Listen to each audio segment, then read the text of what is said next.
وسیلہ Urdu T V کی خصوصی پیشکش، تجزیاتی مضامین پر مشتمل ہفتہ وار پروگرام جام جم۔ مغربی ایشیا میں چین کے بڑھتے قدم، امریکہ کا کیا ہوگا؟ تحریر ڈاکٹر عبدالقیوم، ایسوسی at professor Maulana Azad, national Urdu university Hyderabad.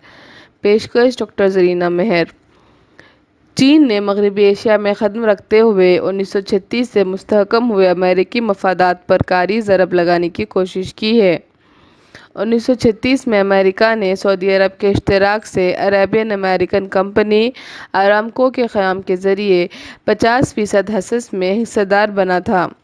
اس کے بعد سے امریکہ سعودی عرب کے ذریعے خلیجی ممالک میں اثر و رسوخ بڑھانے لگ گیا۔ 1948 میں مڈل ایسٹ فورس کے ذریعے اپنی موجودگی کا واضح اظہار کیا تھا۔ یہ ایک چھوٹی سی فورس تھی جو صرف ایک سمندری جہاز پر مشتمل تھی، جس کا اڈہ بحرین میں برطانیہ کی جانب سے فراہم کیا گیا تھا۔ 1951 میں سعودی حکومت کے ساتھ معاہدے کے ذریعے تہران میں ایک فوجی اڈہ قائم کیا گیا تھا جو آج تک بھی وہاں پر قائم ہے۔ 1950 کے دہے کے وسط تک سعودی عرب میں امریکی افواج کی تعداد محض 1000 ہی تھی۔ 1950 میں امریکہ پاکستان و ایران کے ساتھ مل کر مڈل ایسٹ ڈیفنس آرگنائزیشن کا قیام عمل میں لایا، جو 1955 میں معاہدہ بغداد بنا، جس کے اہم اراکین میں امریکہ کے علاوہ پاکستان، ایران، عراق، برطانیہ اور ترکی تھے۔ یہ معاہدہ اسرائیل کی مخالفت کی وجہ سے 1979 میں ختم کیا گیا تھا۔ یہ وہ پہلا معاہدہ تھا جس کے ذریعے امریکہ اس خطے میں سوویت کمیونزم کے پھیلاؤ کو روکنے کے لیے کیا تھا۔ 1957 میں امریکی صدر آئزن ہوور نے ایک اصول کا اعلان کیا، جس کے تحت امریکہ نے کسی بھی کمیونسٹ ملک کے حملے کے خلاف مشرقی وسطی کے کسی ملک کی درخواست پر مسلح افواج کو استعمال کرنے کی اجازت امریکی کانگریس سے حاصل کی تھی۔ اس طرح کا ایک اور پالیسی اعلان 1970 میں کیا گیا، جو دو ستون کی پالیسی کے نام سے مشہور ہوا۔ خلیج فارس میں امریکی پالیسی کے دو اہم ستون ایران اور سعودی عرب کو قرار دیا گیا۔ یہ وہ زمانہ تھا جب کہ سرد جنگ اپنے عروج پر تھی، چنانچہ امریکہ مغربی ایشیا کے کسی بھی ملک میں بیرونی مداخلت کی صورتحال سے یہ دو ممالک نمٹیں گے اور امریکہ ان ممالک کی فوجی امداد کے ذریعے لیس کرے گا۔ جنوری 1980 میں صدر جمی کارٹر نے ایران عراق کے تناظر میں اعلان کیا کہ خلیج فارس میں اپنے مفادات کے تحفظ کے لیے فوجی طاقت کے استعمال سے بھی گریز نہیں کرے گا، چونکہ امریکہ کو خلیج فارس میں سوویت یونین کی مداخلت کا ڈر پیدا ہو گیا تھا۔ فروری 1994 میں بل کلنٹن نے مشرقی وسطی کے پالیسی کا اعلان کے ذریعے کہا کہ مشرقی وسطی دو بدمعاش ممالک باث پارٹی کے عراق اور اسلامی انقلابی ایران کو قابو کرنے کے اقدامات امریکہ کرے گا۔ اس پالیسی کے تحت ان دونوں ممالک پر تحدیدات لگائی گئیں۔ اس تناظر میں آج ہم دیکھتے ہیں تو معلوم ہوتا ہے کہ وہ امریکہ جو دوسری جنگ عظیم کے بعد ایک عظیم طاقت کا موقف اپنی افواج، سائنسی ترقی، ایجادات، معاشی خوشحالی، عالمی تجارت پر اپنی گرفت اور اپنی کرنسی کی قدر و چلن کی وجہ سے اختیار کرتے ہوئے تقریباً 70 برسوں تک سارے عالم میں اپنی حکمرانی کا ڈنکا بجاتا رہا ہے، اب اس کی معاشی و فوجی طاقت کمزور ہوئی اور کرنسی کی قدر گھٹنے کو ہے، اور اب اس کی جگہ تیسری دنیا سے تعلق رکھنے والا ایک غریب ملک، جس کے صدر مقام پیکنگ میں صرف چند ہی کاریں تھیں، لیکن آج اس کے پاس 2019 کے اعداد و شمار کے مطابق 281 ملین کاریں ہیں، جبکہ امریکہ کے پاس فروری 2021 تک موجودہ کاروں کی تعداد 276 ملین تھی، یعنی چین سے 5 ملین کم ہے۔ جی ڈی پی کے لحاظ سے امریکہ سب سے آگے 20.49 ٹریلین ڈالر کے مقابلے میں چین کی G D P 13.4 trillion dollar ہے۔ چین کی نمو کی شرح 1990 سے 2019 تک مسلسل 9.52% رہی ہے۔ یہ اعداد و شمار یہ بتاتے ہیں کہ چین بہت جلد عالمی سطح پر امریکی تسلط اور برتری کی جگہ لے لے گا۔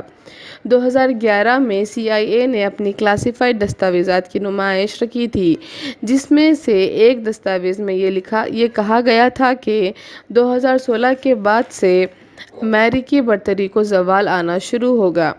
چین نے اپنے آپ کو دنیا کے جھمیلوں سے دور رکھتے ہوئے 2016 تک معاشی ترقی پر توجہ مرکوز کرنے کی پالیسی اختیار کیا تھا۔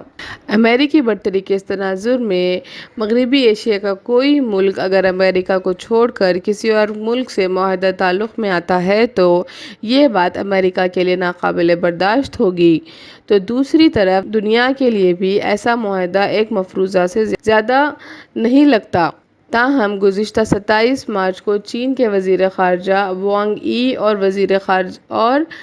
ایران کے وزیر خارجہ محمد جواد ظریف کے درمیان ہوئے معاہدہ سمجھوتے کے مطابق چین 25 سال کے عرصے میں ایران میں $400 بلین کی سرمایہ کاری کرے گا۔ 1937 سے جاری ایران چین تعلقات میں یہ سب سے بڑا معاہدہ ہے۔ بیجنگ میں 24 جون 2020 کو لکھے گئے معاہدے پر حالیہ میٹنگ میں خطیت دے کر دستخط کر دیے گئے۔ دونوں وزرائے خارجہ نے اس معاہدے پر دستخط کے بعد اخباری نمائندوں کو بتایا کہ یہ معاہدہ تمام بین الاقوامی تعلقات، علاقائی اور بین الاقوامی موضوعات کا احاطہ کرتا ہے۔ 18 صفحات کے اس معاہدے میں نیو یارک ٹائمز کی اطلاع کے مطابق چین $280 بلین کی رقم 25 سال کے دوران ایرانی تیل، گیس اور پیٹرولیم شعبے کے فروغ پر لگائے گا، جبکہ $120 بلین ایران ٹرانسپورٹ اور دیگر پیداواری سہولتوں پر لگائے گا۔ اس میں چین کی مشہور scheme one belt one road scheme بھی شامل ہے۔ یہ چین کی ایسی اسکیم ہے جسے چین کی حکومت نے 2013 میں بتائی تھی، جس کے مطابق دنیا کے 70 ممالک کو جوڑتے ہوئے ایشیا، بحر الکاہل، افریقہ اور وسطی اور مشرقی یورپ کو جوڑے گی۔ یہ دنیا کی تاریخ کا سب سے بڑا پروجیکٹ ہوگا، جو قدیم سلک روڈ کے خطوط پر ہوگا۔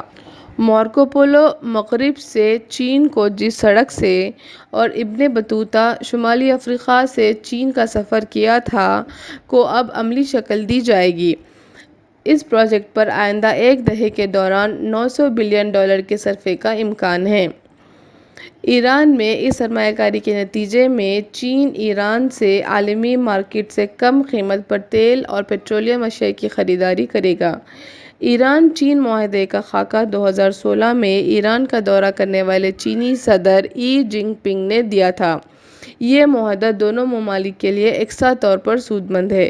ایک طرف ایران امریکی تحدیدات کے دباؤ میں ہے تو دوسری طرف ایرانی نیوکلیئر تنصیبات پر اسرائیلی حملے کا خطرہ بھی ہردم لگا رہتا ہے، جیسا کہ عراقی نیوکلیئر تنصیبات آپریشن اوپیرا کو اسرائیل نے جون 1981 میں امریکی ایواکس طیاروں کی نگرانی میں 6 F-16 طیاروں کے ذریعے بغداد کے قریب اوسیریک پر حملہ کر کے بالکل زمین دوز کر دیا تھا۔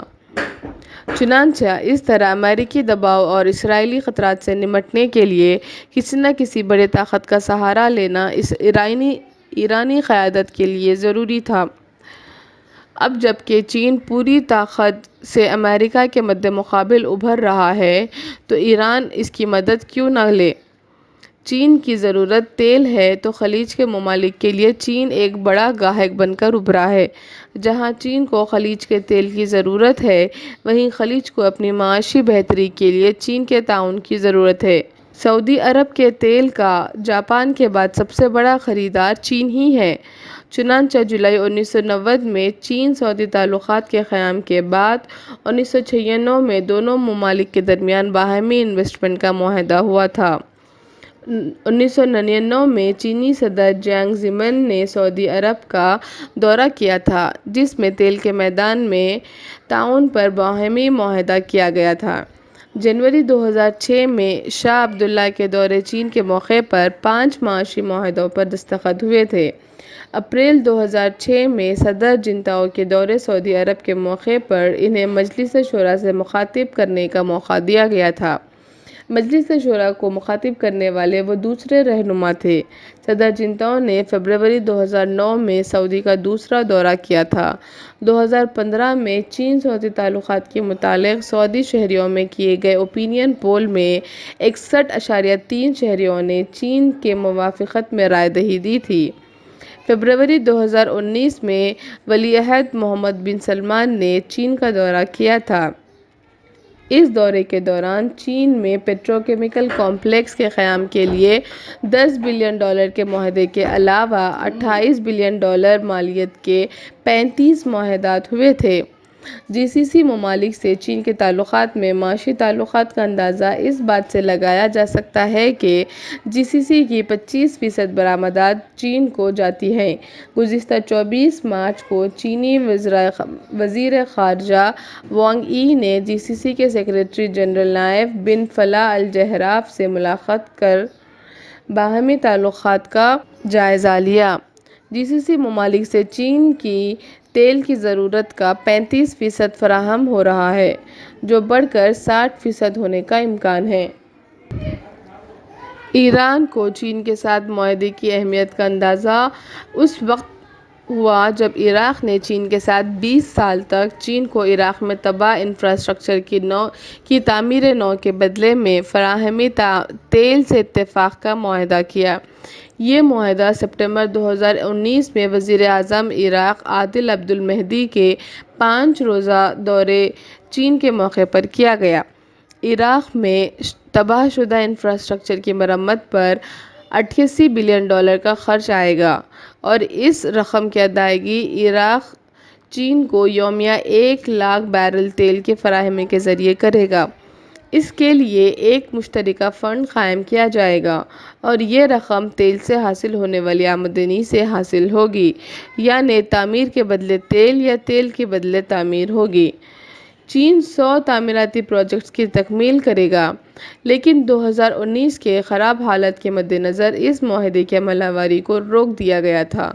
وزیر خارجہ چین وانگ ای مغربی ایشیا کے 6 ممالک کے دورے پر پہلے عراق پہنچے اور وزیر اعظم مصطفیٰ الکاظمی سے ملاقات کر 2019 کے معاہدے کی عمل آوری کے لیے احکامات جاری کروایا اور اس کے بعد وہ ایران پہنچے، جہاں امریکہ ایران پر فوجی دباؤ کے ذریعے اپنے مفادات کو حاصل کرنا چاہتا ہے۔ وہیں چین سفارتی طریقوں کو بروئے کار لاتے ہوئے ان کے مسائل میں دلچسپی لیتے ہوئے ان ممالک کی معاشی کایا پلٹنے میں حصہ داری نبھانا چاہتا ہے۔ پاکستان میں بندرگاہ گوادر سے کاشغر تک سڑک کی تعمیر، جسے پاکستان معاشی کاریڈور سی پیک کا نام دیا گیا ہے، کے ذریعے پاکستان کی معاشی کایا پلٹ دی ہے۔ آج اس شاہراہ سے سارے وسطی ایشیا تک رابطہ ممکن ہو سکا ہے۔ امریکہ اس طرح ہر گزرتے وقت کے ساتھ اب مغربی ایشیا میں کمزور پڑتا جا رہا ہے، چونکہ چینی وزیر خارجہ نے ایران کے علاوہ عراق، سعودی عرب، بحرین، عمان، ترکی اور عرب امارات کا دورہ کرتے ہوئے اس علاقے پر مضبوط ہوتی چینی گرفت کا مظاہرہ کیا۔ آج چین کو دنیا میں امریکہ کا نعم البدل کے طور پر دیکھا جا رہا ہے۔ چین کی اس نئی سفارتی پہل کو ہمارا سلام۔ وسیلہ اردو ٹی وی کی خصوصی پیشکش: تجزیاتی مضامین پر مشتمل ہفتہ وار پروگرام جام